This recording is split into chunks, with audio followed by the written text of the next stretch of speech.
जय हिंद दोस्तों, आप सभी का स्वागत है। आज के वीडियो में हम लोग बात करेंगे DFCCIL एग्जाम के बारे में कि लगभग कितनी जा सकती है कट ऑफ और कैसा था एग्जाम का लेवल, हर एक विषय पर बात कर रहे होंगे। तो सबसे पहले हम लोग बात करते हैं कि यहाँ पर MTS में पोस्ट कितनी थी। वो थी 464 और यहाँ पर फॉर्म कितने अप्लाई हुए थे, 1,42,976। उसके बाद जो उपस्थिति रही है वो रही है 80 से 90%।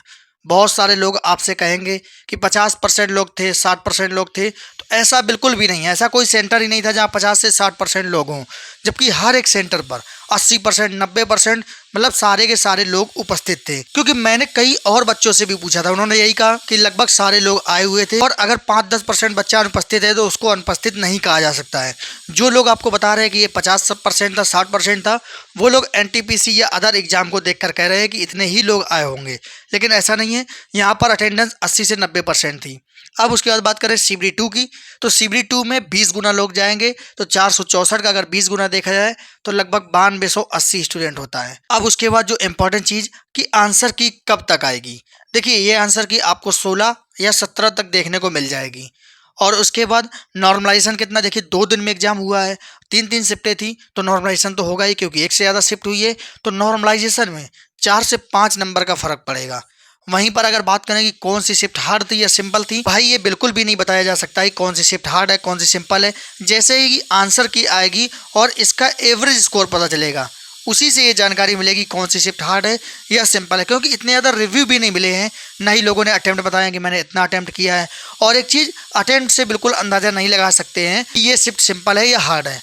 अब उसके बाद बात करें इंपॉर्टेंट चीज़, जो एग्जाम लेवल, देखिए मैथ में यहाँ पर 30 प्रश्न आने थे, तो यहाँ पर जो इम्पोर्टेंट फैक्टर रहा है वो रहा है हमारा मैथ ही। क्योंकि मैथ में कैलकुलेशन थी, कैलकुलेटिव होने की वजह से लोग सॉल्व नहीं कर पाए हैं।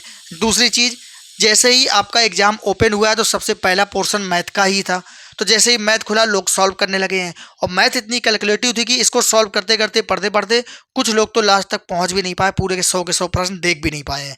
तो ये भी चीज़ें हुई हैं। तो मैथ में जो अटेम्प्ट करने लायक था, बेस्ट अटेम्प्ट था, वो 20 के आसपास था।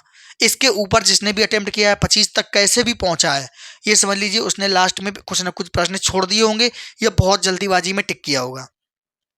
उसके बाद बात करें रीजनिंग की, तो रीजनिंग एकदम इजी थी, रीजनिंग में कोई दिक्कत नहीं थी। 30 के 30 प्रश्न हल करने लायक थे, कोई भी कहीं पे भी दिक्कत नहीं आई है।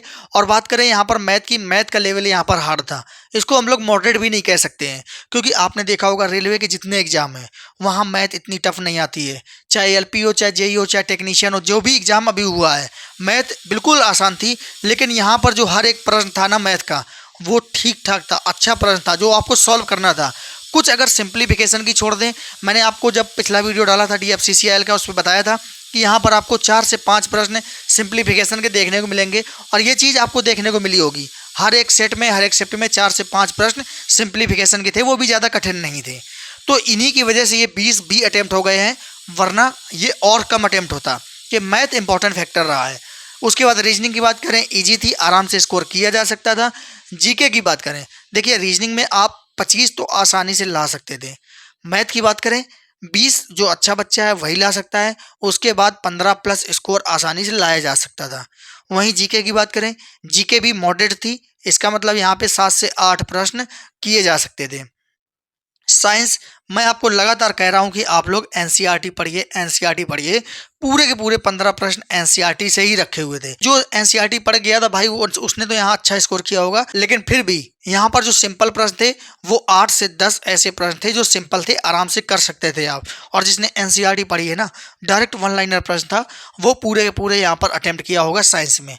वहीं अगर DFCCIL की बात करें, तो DFCCIL में 4 से 5 प्रश्न आप अटेम्प्ट कर सकते थे, ये प्रश्न सिंपल थे।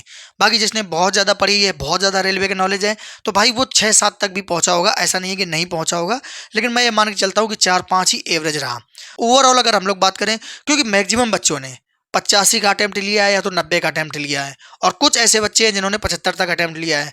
मैंने आपको पहले भी बताया था कि इस एग्जाम का जो सेफ अटेम्प्ट होगा वो 75 के आसपास होगा। और ऐसा मैंने क्यों कहा था, क्योंकि इसका जो पेपर है ना रेलवे से अलग बनता है। रेलवे का पेपर थोड़ा सा सिंपल हो गया है, पैटर्न बदल गया है, लेकिन DFCCIL अभी भी वैसा ही पैटर्न बना रहा है। और यहाँ पर उसने मैथ को टफ करके ये चीज़ साबित कर दी है। रीजनिंग के प्रश्न तो थोड़े सिंपल थे, बाकी यहाँ पर ये तीनों पोर्शन भी टफ थे, ऐसा नहीं है कि ये ईजी थे, बिल्कुल कोई भी कर सकता है। है। जिस बच्चे ने एग्जाम दिया होगा उसको पता होगा कि हाँ एग्जाम का लेवल कैसा था। अब उसके बाद अगर हम लोग बात करें कि कट ऑफ कितनी जाएगी, देखिए अगर मैं यूआर की बात करूं, यूआर में अगर आपके 60 से 62 बन रहे हैं ना, तो ये आपका स्कोर अच्छा रहेगा। वहीं अगर ओबीसी की बात करूं, ओबीसी में अगर आपके 58 से 60 बन रहे हैं तो बहुत ही बेस्ट स्कोर है। वहीं अगर ईडब्ल्यूएस की बात करूं, देखिए ओबीसी ईडब्ल्यूएस लगभग बराबर रहता है, तो आपका भी अगर 58 से 60 बन रहा है तो आपका ये बेस्ट स्कोर है। वहीं अगर बात करें एससी की, अगर आपके 55 प्लस बन रहे हैं तो आपके लिए सेफ रहेगा। वहीं एसटी की बात करें, अगर आपके 52 प्लस बन रहे हैं तो भी आपके लिए सेफ रहेगा, क्योंकि पेपर का लेवल इतना भी आसान नहीं था जितना लोग आपको कह रहे हैं। बहुत सारे लोग आपसे कहेंगे कि यहाँ पर जो कट ऑफ है वो 70 प्लस जाएगी या 80 प्लस जाएगी, तो ऐसा बिल्कुल भी नहीं है। अगर ये पेपर सिंपल बना हुआ होता तो ये पेपर कहीं से भी किसी भी एंगल से सिंपल नहीं था। लोग आपको इसका पैटर्न देख के बता रहे हैं कि ऐसा ही पेपर आया होगा तो इतनी कट ऑफ जाएगी, तो ऐसा नहीं है। उससे ये पेपर बहुत ज़्यादा कठिन था, बहुत ज़्यादा कठिन था एएलपी जेई टेक्नीशियन से। उस पे मैथ बिल्कुल हलवा रखी हुई थी, लेकिन यहाँ पे ऐसा बिल्कुल भी नहीं था। इसकी मैथ कठिन थी। अगर आपके इतने नंबर बन रहे हैं तो आपके पूरे चांस हैं कि आपका सीबीडी 2 में आराम से हो जाएगा। तो आप लोग तैयारी करते रहें और आप लोग कमेंट जरूर करें कि आपके नंबर कितने बने हैं। जैसे ही आंसर की आ जाएगी तो इस चीज़ का भी अंदाजा लग जाएगा कि कौन सी शिफ्ट हार्ड थी, कौन सी शिफ्ट सिंपल थी। अभी इतना डाटा मौजूद नहीं है कि ये बताया जा सके कि कौन सी शिफ्ट हार्ड है, कौन सी शिफ्ट सिंपल है। मुझे तो एग्जाम देख के यही लग रहा था कि यहाँ पर तो सारी शिफ्टें मॉडरेट टू हार्ड बनी हुई हैं। मुझे तो ऐसा नहीं लगा कि कोई भी शिफ्ट सिंपल होगी। तो आप लोग कमेंट करके जरूर बताएं कि आपने कितना अटेम्प्ट लिया है और लगभग कितने सही हो जाएंगे।